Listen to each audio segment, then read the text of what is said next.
समी जौहरी, जिन्होंने तय किया सड़क से महल तक का सफ़र। जानिए उनके सक्सेस सीक्रेट्स। ये हमारे मम्मी का सपना था। आज भले ही समी छत्तीसगढ़ बिरगांव के तेजी से उभरते हुए उद्यमियों में से एक हों, लेकिन वह हमेशा से पैसे वाले नहीं थे। वह बहुत ही गरीब परिवार से ताल्लुक़ रखते थे। दुनिया में ऐसे बहुत कम लोग हैं जो जीवन में आए जटिल तूफानों से पार पाने में कामयाब होते हैं। आज एक ऐसी ही अमेजिंग पर्सनालिटी की कहानी हम आपको बताने जा रहे हैं, जिसने भूख से लड़ते हुए सड़क से महल तक का सफ़र तय किया।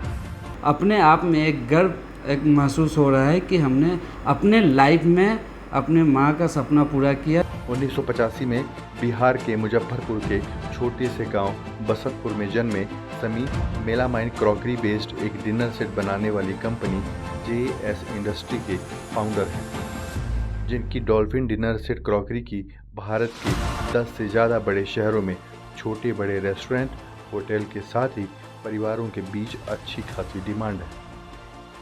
खास तौर पर त्योहारों के समय पर उपहारों के लेन देन को लेकर JS के डॉल्फिन डिनर सेट की एडवांस बुकिंग साल भर के 12 महीने चलती रहती है। क्रॉकरी लाइन में सबसे बेस्ट प्रोडक्ट लेकर के और बहुत किफ़ायती दाम में देंगे। आज भले ही समी छत्तीसगढ़ के रायपुर बिरगांव के तेजी के साथ उभरते हुए युवा उद्यमियों में से एक हों, लेकिन समी ने अपने बचपन में ऐसे समय को पार किया है जहां उनके परिवार को पेट भर 2 जून की रोटी भी नहीं मिल पाती थी। मम्मी और हम लोग थे, 2 बहन थी, तो ऐसा झोपड़ी में भी ऐसा झोपड़ी था कि जब भी मौसम ख़राब होता था ना, तो हम लोग ना ऊपर वाले को याद करते रहते थे कि मेरा घर बच जाए, क्योंकि इतना कमज़ोर हुआ करता था। ऐसी सिचुएशन से निकलकर तेज रफ्तार से चल रही दुनिया में कठिन कॉम्पिटिशन से लड़ते हुए खुद के लिए जगह बनाना हर किसी के बस की बात नहीं होती, जहां से निकलकर समी आज सितारे की तरह चमक रहे हैं।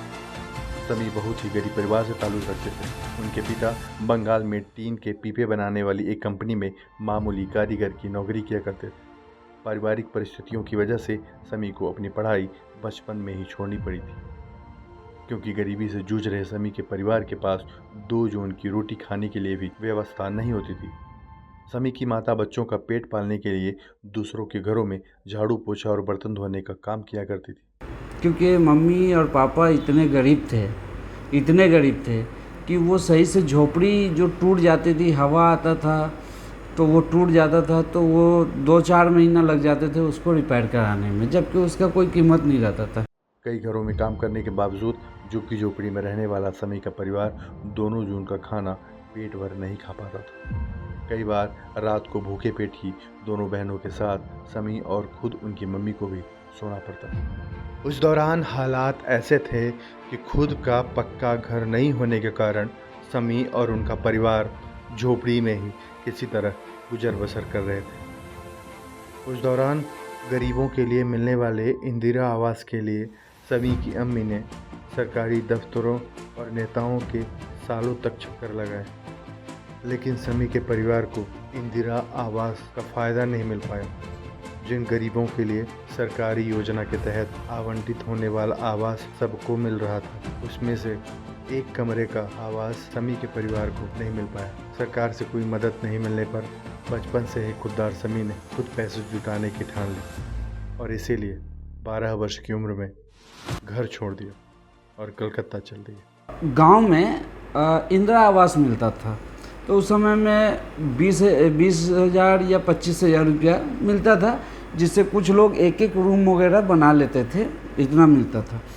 तो उसके लिए मम्मी वहाँ हमारे यहाँ मुखिया होता है, मतलब ग्राम पंचायत का जो होता है वो मुखिया होता है, तो मुखिया जी के यहाँ कम से कम नहीं भी तो 200 बार 3 किलोमीटर पैदल आना जाना, हमेशा 200 बार किए अपनी लाइफ में, कि एक इंदिरा आवास अगर मिल जाता तो मेरा भी एक छोटा सा मकान हो जाता ईंटे का, कि हवा जब मौसम ख़राब होता तो हमको डर नहीं लगता।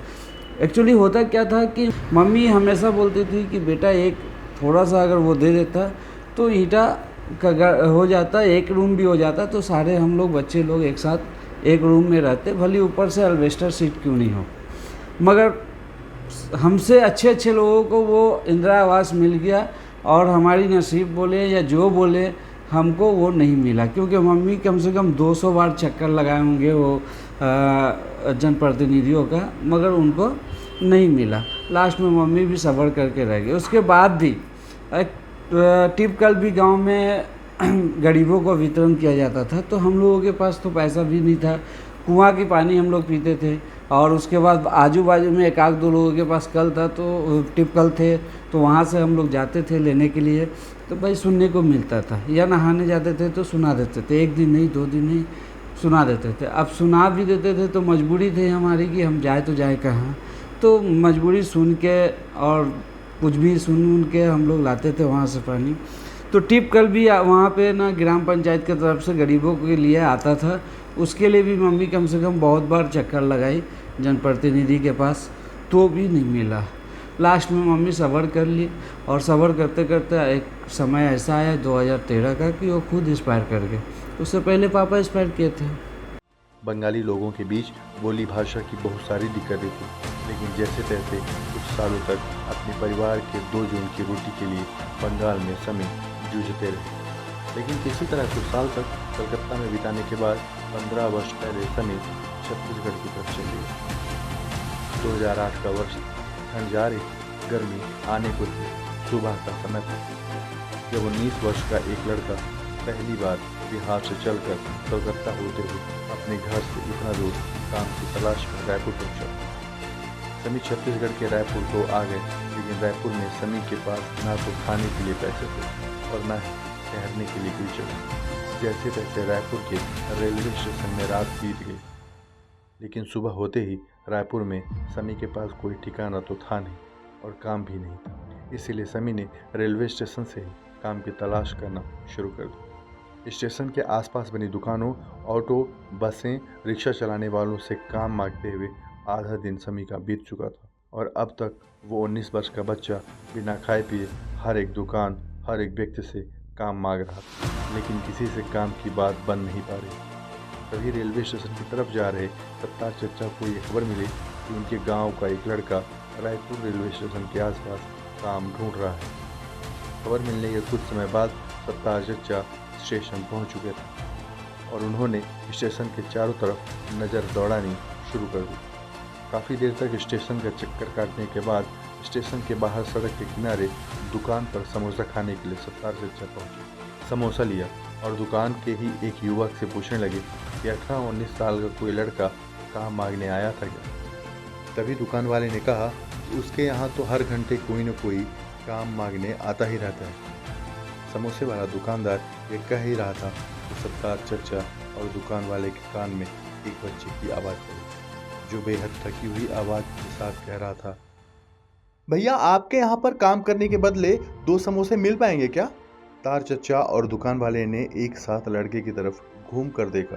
तभी दुकान वाले ने कहा, ये लो, एक और काम मांगने वाला आ गया, देख लो कहीं यही तो वो लड़का नहीं जिसे तुम ढूंढ रहे हो। ये सुनते ही सत्तार चचा ने झट से लड़के से पूछ लिया, कहाँ से आए हो बेटा।